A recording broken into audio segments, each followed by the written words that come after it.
失礼します。熊鍋肉多めです。熊うまい。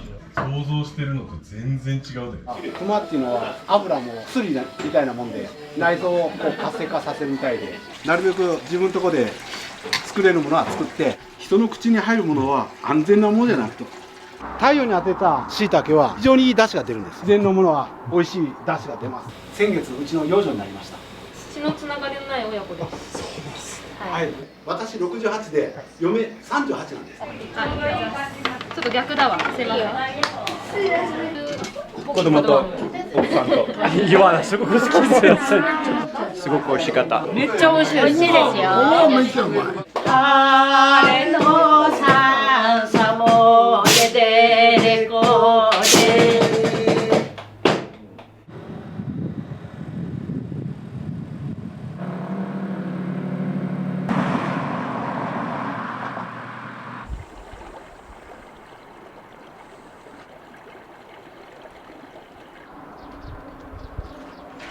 酒屋へ勤めてるんですよ。酒蔵。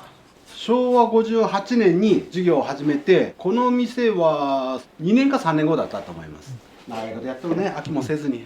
当時は豆腐料理、山菜料理、イワナ、そういう五箇山の大体名産みたいなものをやってたんです。元からここそういう熊とか山鳥とかウサギが取れたら、それをこういうふうに料理するんだよっていう、そういう昔からの各家の料理の仕方があって、例えばタヌキなんか臭いでしょ、臭さを抜くのにこうするんだよってそういうじいちゃんから教えてもらったら、この料理今若い人って狩猟とかしないでしょ。このじいちゃんおらんがなったらもう代継ぐ人、次教える人いなくなるなというので、そういう今でいうジビエ、地元の郷土料理として店で出すようにしたんです。私も30ぐらいから60過ぎまで狩猟でやってたんで、自分で取ってきたものをお店で出すと。60過ぎたらさすがに体があちこち具合悪くなって、で今やめて昔の狩猟の仲間のところからこうお肉を分けてもらっております。お肉はだいたい1年以上分を確保してるんですけども、熊が取れた時には熊の大骨に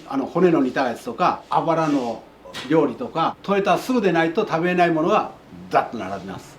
これはあくまでも1年を通してある程度出せるもので、あそこの短冊に書くのは今しかないもので、あそこで隠してあるものは常連さんのみのメニュー、裏メニューとね。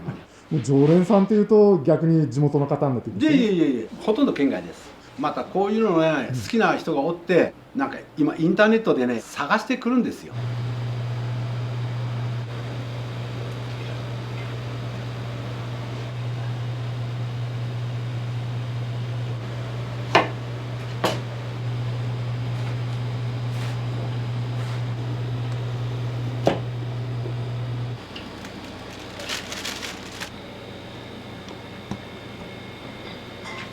もう冬場だったらね、鍋うどんとかつけそばとか、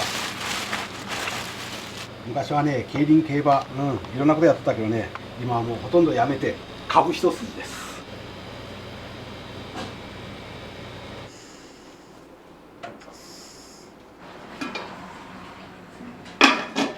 うちはねサービス業なんです。だからお客さんにいろんなサービスします。うちで山菜の盛り合わせ頼んだ人なんか「こんなにたくさん頼んでません」ですけど、メニューよりもはるかに豪華やつで、お客さんが喜んでくれてありがとう。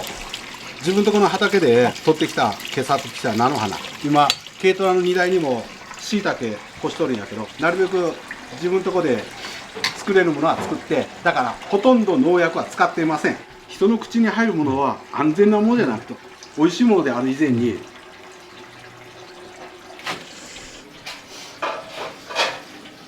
取ってきたやつ、あれを干してだしに使う。布団乾燥機で干した布団と太陽に当てた布団と香りが違うの分かる？太陽に当てたしいたけは非常にいいだしが出るんですよ。逆に乾燥機で干したしいたけっていうのは乾燥してあるだけのものです。自然のものは美味しいだしが出ます。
でメニューなんかも英語で書かれてるものもありますけれども、海外の人が半数前後しておられます。これ外国の人が書いてったこれです。もう見たら分かるように何語か分かりません。いろんな言語がありますね。そう、ヨーロッパからアジアから。ヘブライ語とかヒンズー語とかよくわからない言葉がいっぱい載っとるみたいです。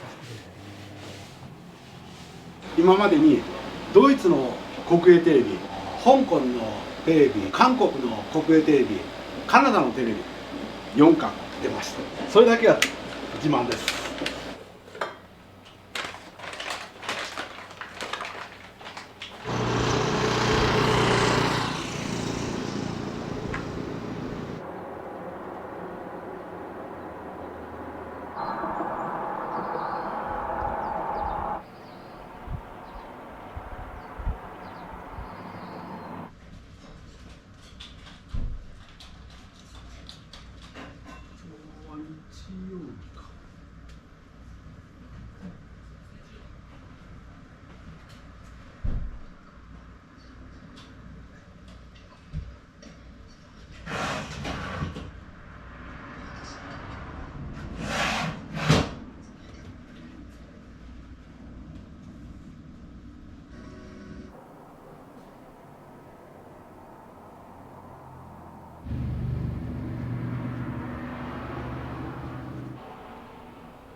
はい、大丈夫ですよ。何時頃いらっしゃいますか？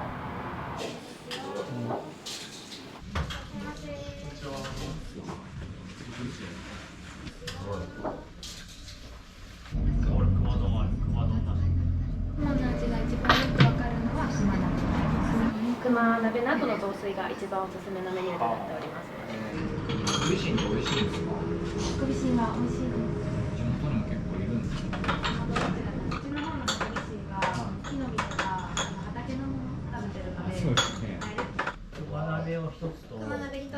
しし鍋一つと、はい。熊とろ熊トロ。一つはい。と山菜盛り合わせを。熊鍋イノシシ鍋キジ丼熊トロ山菜盛り合わせです。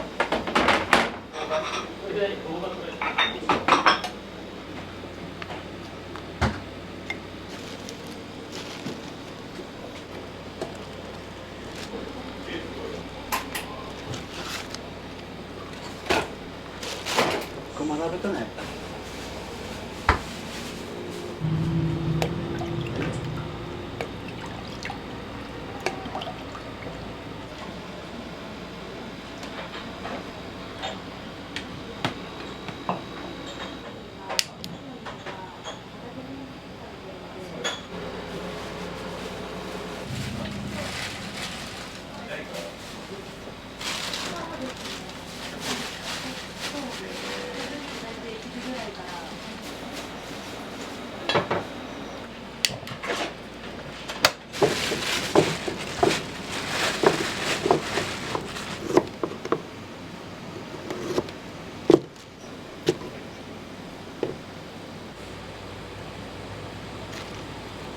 熊トロ盛っていきます。では熊トロ刺しお待ちしました。こちらお料理の説明させていただきます。1、2、3、4、5種類それぞれ違う個体の熊です。この五箇山内で全て取れたものなんですけど、それぞれ食べている木の実、主に食べているものが違うので味も全部違うように感じられるかと思います。どの部位なんこれですか？は熊の腰の部分にある脂身です。あ山でいる熊をパンって打ってで歩いてるやつ。で担いでくるのが大変なので、確かにその場で皮剥いであ肉ごとにブロックに分けてす結構過酷な。想像してるのと全然違うで。木の実っぽい味する。どうしたんだ、ヨモちゃんは。みーちゃんは多分山菜の種類を教えてもらっていいですか？背脂、三つ葉、枝菜、わらび、朝月、ゼンマイ、セリかな。はい。板鶏です。うどです。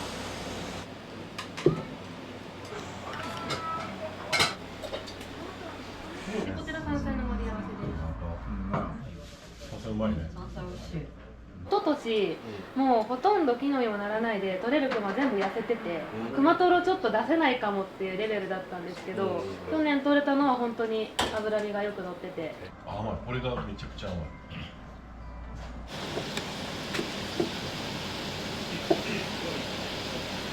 そういう気もあるさ。言ったって YouTube は見るもんじゃない、撮影するもんなんです。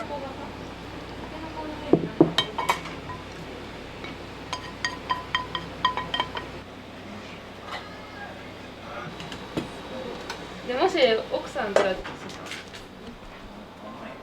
ます。じゃあこちら取り皿いりますか？はい。大丈夫です。お願いします。生地うまいな。柔らかいね。柔らかいし軽い。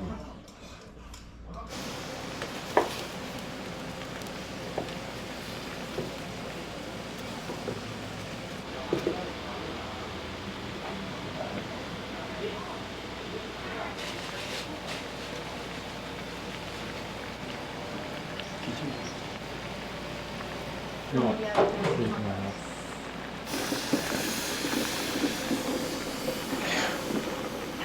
あ、ちなみに自己紹介しておきます。はい五回生まれです。5回目で。新潟県佐渡生まれで、佐渡生まれです。先月うちの養女になりました。はい、私親子です。あ、親子で今2階に寝てるの愛媛県です。血のつながりのない親子です。ははいい。一応2代目です。あ、でもそういうことですよね。はい。はい、頑張ります。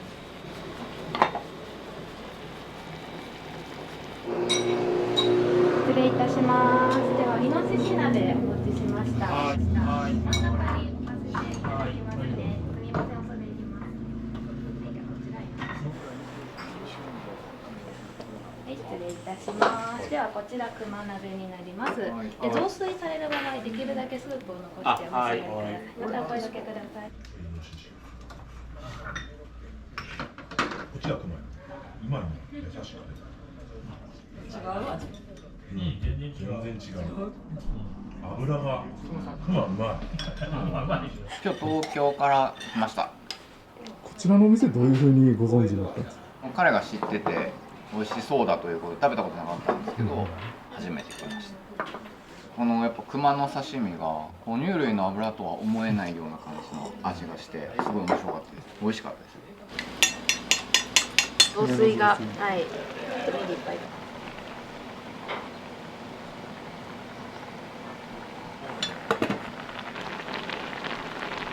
あと10分ぐらい。イノシシのはい。ヤシの木があります。何？美味しい。なんだ。それから鍋がどうしてるか。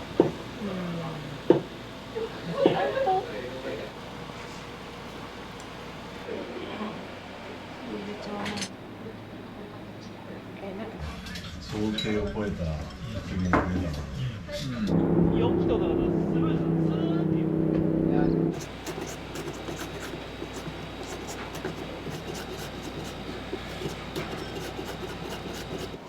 こっちはそうかな。これ用の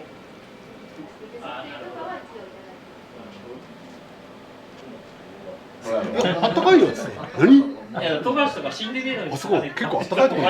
熊鍋の肉多め。はい。東京からも来るし。はい、熊トラもかしこまりました。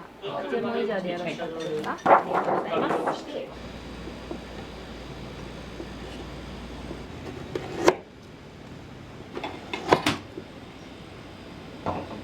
本日1、2、3、4種類それぞれ違う個体のクマを使っております。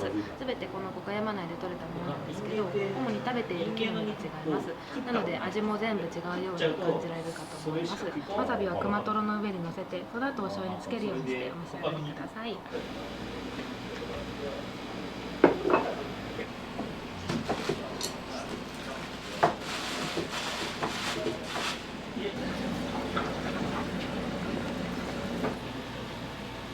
つけそばかな。失礼します。熊鍋肉多めです。肉を食べておつゆを残していただいたらプラス300円で雑炊ができますよ。熊料理で一番美味しいのはこの雑炊だと思います。熊料理で一番珍しいのはトロ刺しだと思います。はい、これはね、横にね日本酒があるとねもっと美味しいですよね。ねえ、熊っていうのは油も薬みたいなもんで内臓をこう活性化させるみたいで、昔は熊は全てが薬で、この胆のうとか油とか肉とか、挙句の果てには昔は骨をナタでこう叩いて団子にして、お一人さん、一人、はい、簡単にどうぞ。そいつと仲良くて、はい、かしこまりました。お肉、イノシシ、クマ、キジから旅行で温泉地帯に連れてって、ここで食ってから。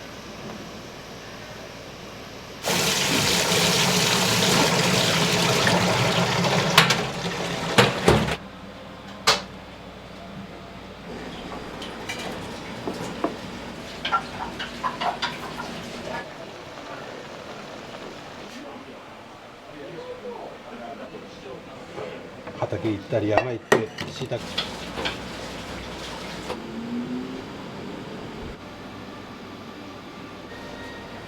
もうどうせ昼過ぎからもう始めるから。はい。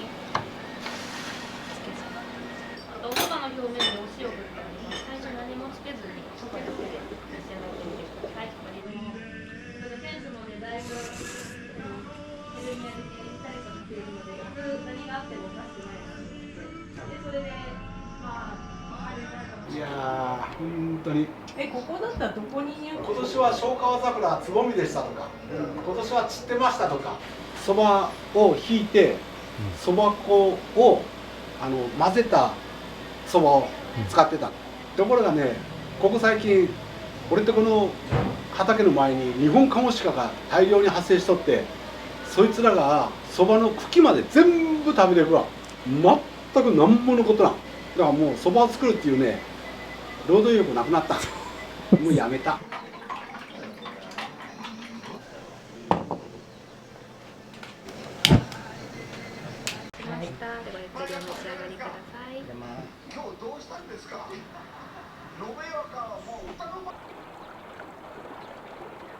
お味いかがでした今日？うまかったよ。いろいろついとるで、それが良かった。まあ自信も美味しかったよ。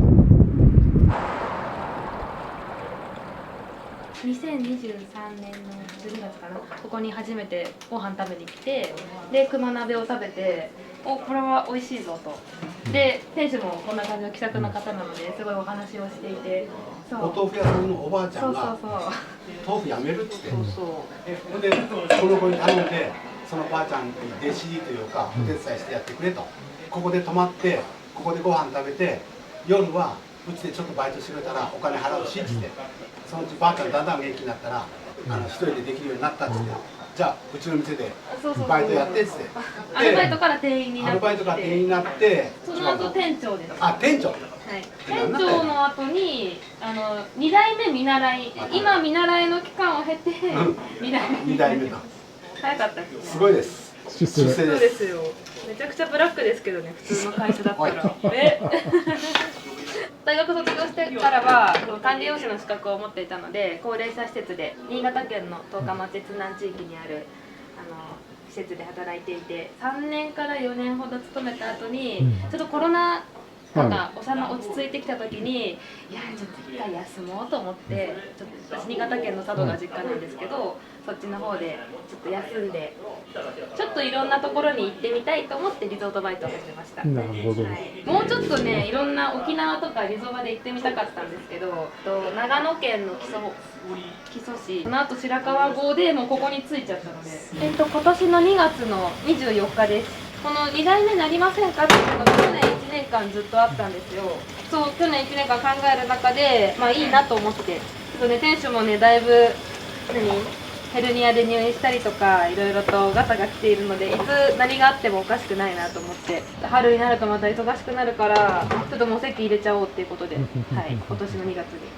金子から高桑になったんですけど、住所変更とかすると、あ、ご結婚されたんですねみたいな感じで、養子縁組になりまして、この年齢なんですけどっていう説明が最近ありましたけど、両親が幼い頃に離婚していて、父方に育てられていて、お父さんの方には実はこういうことでお店を継ぐために戸籍上は離れちゃうんだけど、どうですかねって言ったら、あ、でもそういう挑戦はすごくいいことだと思うからいいよっていう風に言ってくれて、ありがたかったなっていつも思ってるんですけど、お兄ちゃんもいいんじゃないみたいな感じで言ってくれてるので、今年3年目になるんですけど、2年ちょっと前にここに来なかったらちょっとこの高千代のお店やってない可能性あるんですよ。平成35年に辞めますっていう札、私がね初めてここに来た時も貼ってあって、多分令和5年に当たると思うんですけど、結局辞めずになんとかぼちぼちやってたんですけど、まあいいタイミングだったなって思います。どうせ燃やすからいらないっていうことで、うち暖炉があるので先物用でくださいって言ったらいただいて、冬場の暖を取ります。これで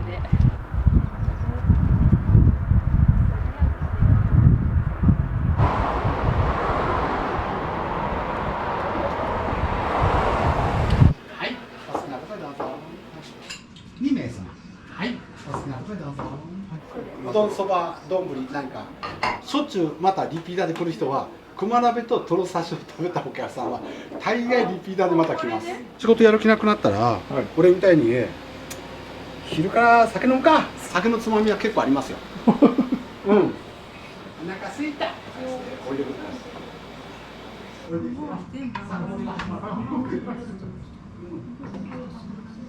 れは去年の秋、はい、11月15日漁解禁になって秋口にたくさん取れるんですけど、その時に取れたものになってます。はい。それ以上に入れるからこれを。い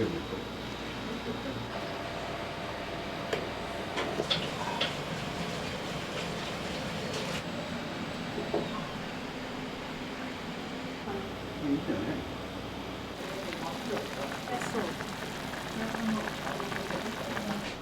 ゾンビとしか触れんなと思ったら、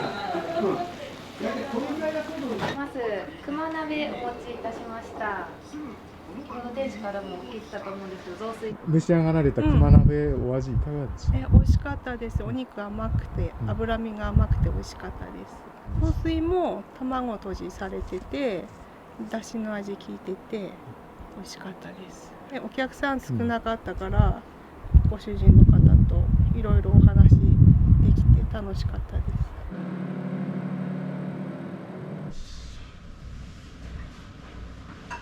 ここの豆腐はね、さっき話してたばあちゃん、はい、あそこの豆腐で結構豆が美味しいんですよ。だから冷ややっこ塩をつけて食べる。これがね一番お豆腐の味が一番出ます。醤油かけると醤油の味で食べてるんです、はい、お豆腐の味じゃないんです。で俺みたいに酒飲みは、揚げ出し豆腐とか、豆腐カツとか山かけステーキとかそういうごまかしたものを、豆腐のは何でも好きなんですけど、基本的にこの辺の人たちは豆腐は生または煮物です。煮しめとか昔はお重にこう入れた、そういうのみんな煮たものです。失礼いたします。では冷ややっこお待たせいたしました。でこちらの五箇山豆腐は大豆の味が濃いのが特徴です。ぜひ手前の薬味がついてないものはお塩でお召し上がりください。あとはお好みでお醤油と薬味でお召し上がりください。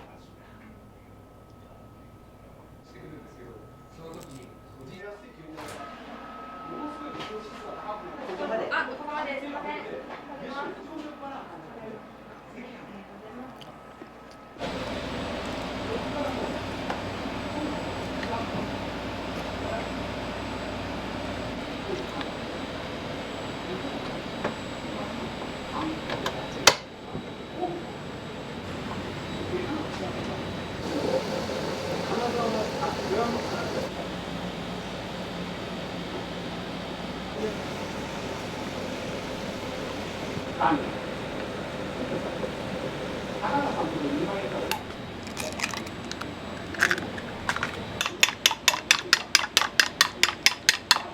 ほとんどがソメイヨシノです。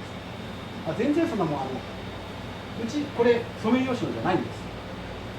これこっちピンク。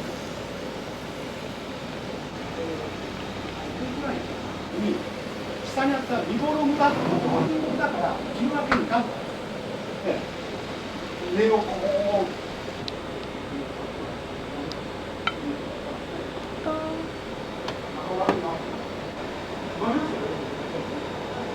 失礼いたします。熊丼お待たせいたしました。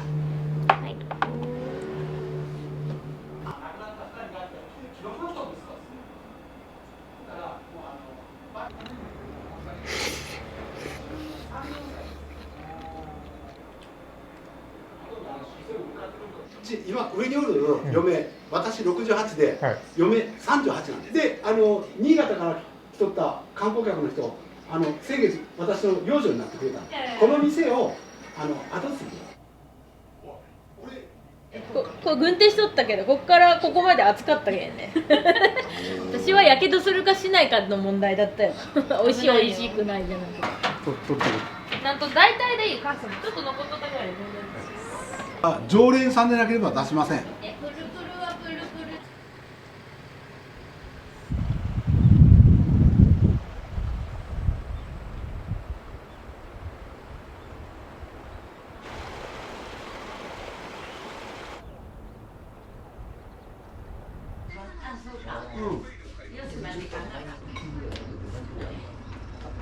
取れたて。取れたてのこごみいただきました。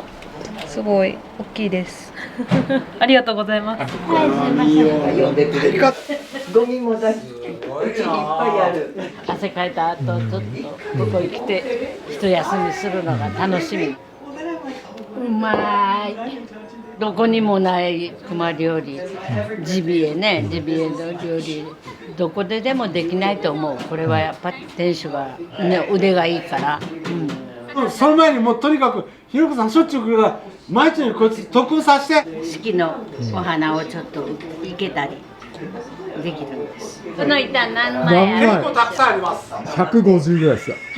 多すぎる。もうちょっと手前、除夜の鐘、ヒントは。108。はい、こうして鳴らすときは天の悪霊、地の悪霊を鳴らして、真ん中でこうするときは人間の悪霊、これを打ち鳴らして踊るんですよ。ささらっていうんですね。ささら、ヒノキでできてます。だからこの音がいい。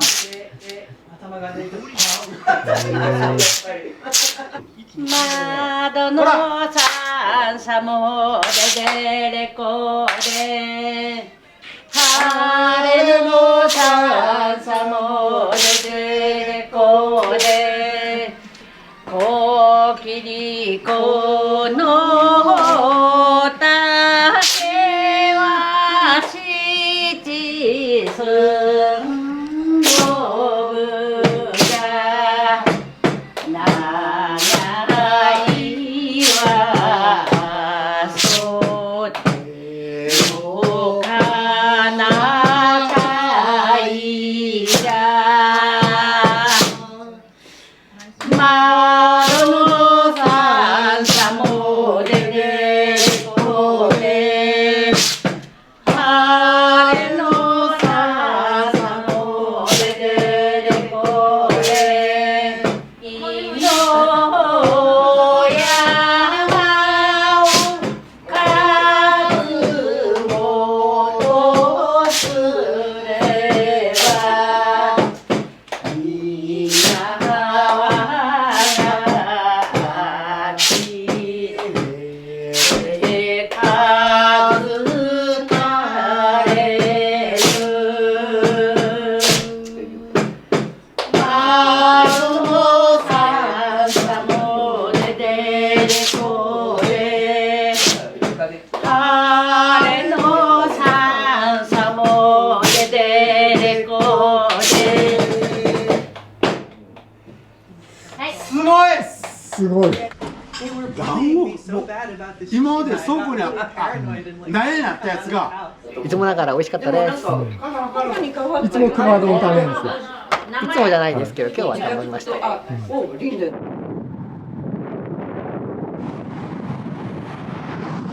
んないですよ。いやいやいや。そう、誰でもなんでお買い物の人もね。じゃあね、俺はただの酔っ払いや。そううまいよ。めっちゃ美味しい。美味しいですよ。めっちゃうまい。美味しいですよ。味はいい。何食べても美味しいって感じで。そうね。何食べても美味しい。こごみもお願いしていいですか。マヨネーズだけでも早くいける。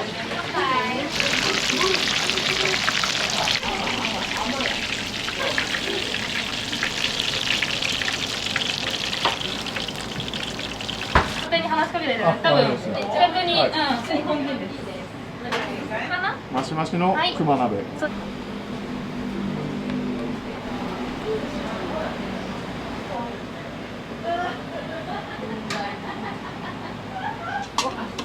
は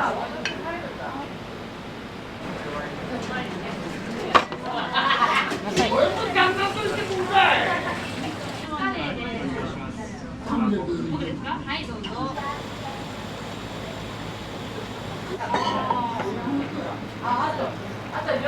肉増し？増し？イ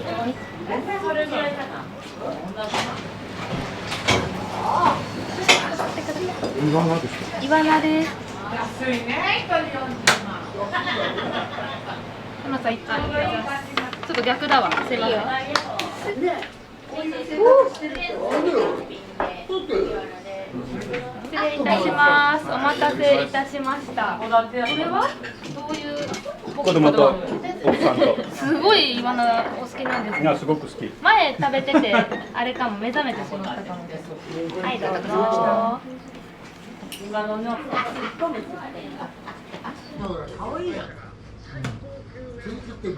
カレー食べられた。はい、すごく好きです。甘いとちょっとスパイシーですごく美味しかった。熊鍋とかも食べたことあるんですか？まあ食べない。ちょっと怖い。いつもとんかつでも今日はカレーです。イワナすごく好きです。すいません。疲れたんで寝ました。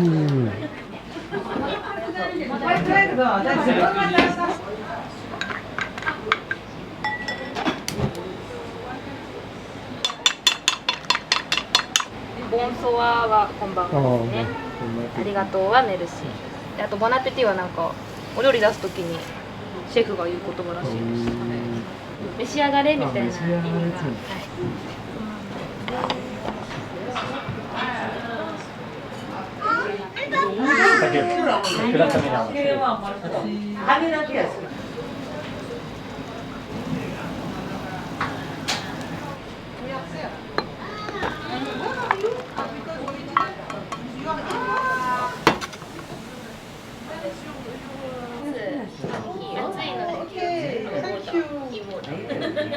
東南アジアの人は揚げ物です。とんかつとかそういう。でヨーロッパの人は両極端です。肉ダメっていう人は山菜料理とか豆腐料理。宗教上の理由で豚系のものがダメっていうお客さんはそれ以外のものとか。食べる人は本当に偏ってます。フランスの人は熊丼ですね。面白いのはね、外国の人日本へ来たら箸で食べなあかんと。カレーライスも箸で食べてるんですよ。スプーンついてるのに箸でいくんです。スプーンで食べろって言ったんやけど、いや大丈夫ですって。いや大丈夫だよ。日本人もカレーはスプーンで食べてるんだから大丈夫ですって面白いですよ。